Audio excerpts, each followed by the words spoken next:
And I can relate to the silence and people not being able to speak. So I wonder, what are some of the things you do to get people to feel comfortable speaking or sharing their story or being able to listen? I guess that ended up being learning for me.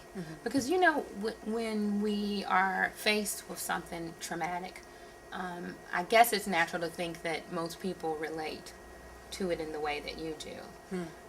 Now, my need was to talk about it, but I'm told that probably came from being a counselor.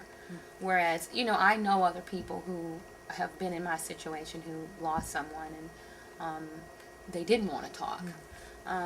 But they find, you know, when they're kind of coaxed into being able to share without people falling apart and them having to be the caretaker of the person falling apart, that it's natural for people to want to bear witness.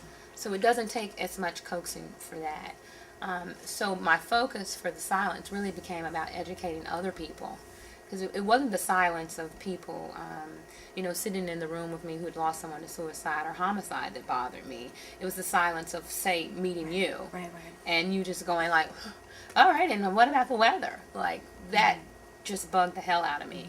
So it was just important to create an educational model to teach other practitioners who work with survivors to, you know, to know the appropriate types of question, to understand how traumatic grief is different from regular grief, to understand the process of trauma and how that impacts us, and to know that, you know, pretending that you don't know what happened to me or not saying the person's name or just refusing to discuss it is actually not helpful to me.